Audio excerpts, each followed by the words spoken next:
नमस्कार दोस्तों, मैं सरबजीत सिंह A1 न्यूज़ से आपको बताना चाहता हूं कि आज हम नेशनल यूथ पार्टी से रजनी झा जी के साथ में खड़े हैं और मैं उनसे पूछना चाहूँगा कि आज दार्जिलिंग मोड़ पे और आसपास के जो विधानसभा के जितने भी वो हैं पॉइंट्स, उनके बारे में यूथ पार्टी के विचार क्या हैं। नमस्कार सर जी। आपके सभी दर्शकों को नमस्कार जी। मैं सरबजीत सिंह, आज आपसे मिलकर बहुत खुशी हुई और आपके विचार पूछने का हमें मौका मिला। हम यही पूछना चाहेंगे कि आपकी पार्टी की काफ़ी प्रोग्रेस हमने देखी है और पब्लिक में वो भी देखी है कि पब्लिक चाहती है कि वो पार्टी आए। तो मैं यही पूछना चाहूँगा कि अगर आपकी पार्टी आती है तो आप क्या कहेंगे, आपके विचार क्या हैं और आप पब्लिक के लिए क्या करें। देखिए, सबसे मेन चीज़ है नेशनल यूथ पार्टी पहले दिन से मुद्दे आधारित राजनीति करना चाह रही है और हम मुद्दे आधारित राजनीति पर भरोसा करते हैं और उसी पे कार्य कर रहे हैं। आप देखेंगे तो पूरी दिल्ली वैसा समस्या का नगरी बन गया है, लेकिन खासकर अपने द्वारका विधानसभा हम देखेंगे जी तो इतना बड़ा समस्या है वहाँ पे, मतलब हर तरफ समस्या ही समस्या है। तमाम बिल्डरों से हमारे निगम पार्षद लोग पैसे लेके मतलब ऐसा बनाने जा रहे हैं कॉलोनी जो कभी भी बड़ा दुर्घटना होगा फायर ब्रिगेड भी गली के अंदर नहीं आ सकता। 4-4, 5-5 मंजिल, 6-6 मंजिल ठोक दिया गया है कई जगह पे और वो पैसे दे रहे हैं एमसीडी पुलिस को और बिल्कुल वो सही हो रहा है। और ये पार्षद किसके है, भाजपा के या आम आदमी पार्टी के, पहले कांग्रेस के था। मतलब ये तीनों पार्टी मिलके ही काम कर रहे हैं, लोग गुंडागर्दी कर रहे हैं। उसी तरह से अगर हम देखें सड़कों की स्थिति, गलियों की स्थिति, तो सारी बेहाल है। कोई भी गली ऐसे नहीं है जो साबुत होगा। मुझे कोई गली दिख नहीं पा रही है जो साबुत गली है। मतलब विनय मिश्रा जी ने खुद भी माना है जो सारी गली टूटी हुई पड़ी हुई है। पानी जो देखेंगे 80% घरों में पानी आती नहीं है और अगर आती है तो गंदे पानी आती है। मतलब लोग परेशान हैं उससे।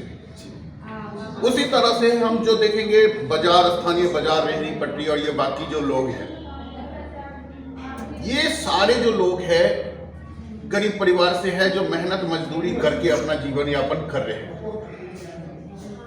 हम लोग इन लोगों को चाहते जो पुनर्वास होके तह बाजारी के अंतर्गत सभी को दुकानें मिलके जो रोड पे है उनको हटाया जाए। कभी उनसे पुलिस वाले अब वसूली कर रहा है, कभी एमसीडी वाले वसूली कर रहा है। भाई ये वसूली क्यों?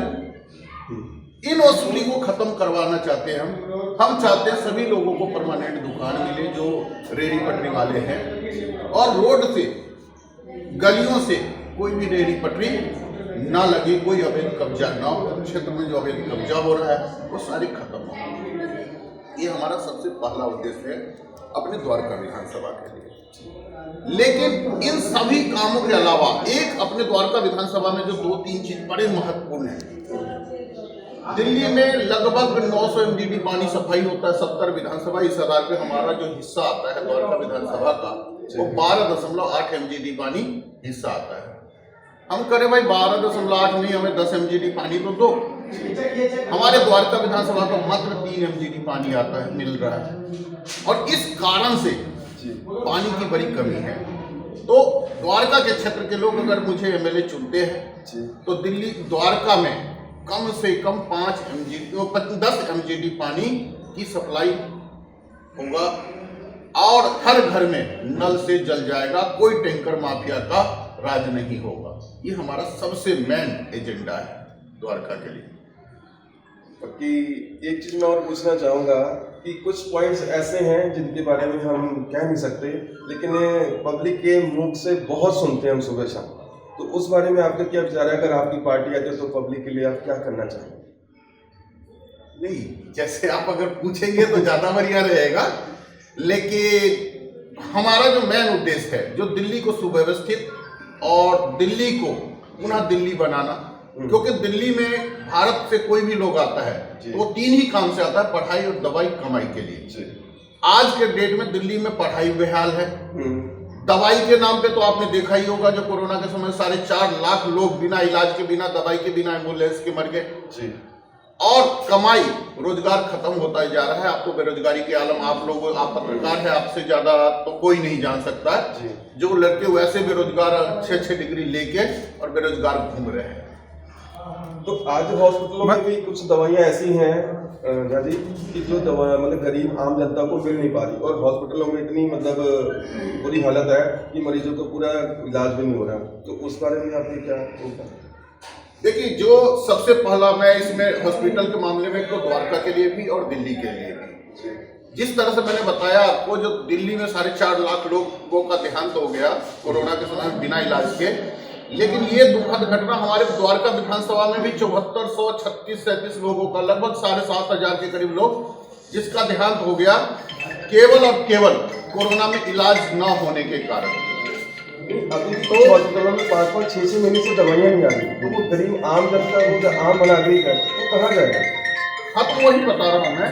तो सबसे पहला उद्देश्य है जो द्वारका विधानसभा के अंतर्गत अपना द्वारका विधानसभा का हॉस्पिटल होगा, क्योंकि आज तक कोई भी विधायक ये जहमत नहीं उठाया जो द्वारका विधानसभा के अंतर्गत भी एक हॉस्पिटल हो जहाँ पे हमारे लोग इलाज करवा सके। अगर द्वारका में एक हॉस्पिटल होता तो ये 7,500-8,000 लोग का डेथ नहीं होता। झा जी, एक बात और पूछना चाहूँगा, मैं आपको काफ़ी सालों से देखा हूँ, आप पहले से स्ट्रगल करते आ रहे हैं और आज भी पार्टी आपकी टीम पे है मतलब कि पब्लिक के लिए कुछ करें, लेकिन मैं देखा कि पहले और इन कुछ सालों के अंदर इतनी मतलब जो रिहायशी इलाके हैं, एक मौत के इलाकों में तब्दील कर दिए गए हैं, पब्लिक कई हादसों का शिकार हो रही है और इन पर कानूनी कार्रवाई कोई नहीं हो रही, मतलब जैसे लगता है कानून है नहीं। इस बारे में 2 शब्द हैं। देखिए, मैंने तो शुरुआत ही करा, जो बिल्डर की अवैध तरीके से मकान बिल्डिंग, भाई 200 गज में मकान में 16 फ्लैट बना दिया जा रहा है, 20 फ्लैट बना दिया जा रहा है, 5 मंजिल बनवा दिया जा रहा है, एमसीडी को पैसे देके और जो स्थानीय पुलिस वाले हैं उनको पैसे देके कर दिया जा रहा है, और ये एक तो मौत का जंजाल बन ही रहा है, और जो फ्लैट की क्वालिटी है वो भी इतनी घटिया है जो 1-2 साल में ही झड़ना शुरू हो जाता है। और झा जी, इसमें विदाउट पार्किंग की और सारे रोड गलियां जाम है, इसमें भी कई हादसे हो रहे हैं, उसमें क्या कहेंगे आप? नहीं, वो तो वही बातें होगी, जो समस्या तो है इसका समाधान तो तभी हो सकता है जब एमसीडी खत्म होगा और नेशनल यूथ पार्टी के CRW। पब्लिक आपको चुनती है तो सबसे फर्स्ट एंड द लास्ट आपका क्या करेंगे? देखिए, सबसे पहली बात तो मैं ये कहूँगा, अगर वाली बात नहीं है, 2025 में नेशनल यूथ पार्टी की सरकार बनेगी, या नहीं तो नेशनल यूथ पार्टी के बिना किसी की सरकार नहीं बनेगी। ठीक है, ये मतलब आप गांठ बांध लीजिए। ठीक है। दूसरी जो चीज है, हमारा जो 5 सबसे मेन एजेंडा है, पहला है पढ़ाई, दवाई, कमाई, मतलब हायर एजुकेशन की पूरी व्यवस्था होगी, इलाज के लिए 100% लोगों का इंश्योरेंस होगा, तीसरा है कमाई, रोजगार सबको उपलब्ध होगा, और 2 और व्यवस्था है इसमें। एक, श्री गुरु हरिकृष्ण आदर्श आवास योजना के अंतर्गत दिल्ली के 10 लाख किराएदार और 10 लाख झुग्गी वाले को मकान मिलेगा, और राजा सलहेश तह बाजारी स्वाभिमान योजना के अंतर्गत दिल्ली के जितने रेहड़ी पटरी वाले हैं 100% को तह बाजारी के अंतर्गत दुकान मिल जाएगा, जिससे रोड से, गली से अवैध कब्जा में कोई भी दुकानें या कोई भी झुग्गी झोपड़ी कहीं पे भी नहीं रहेगा।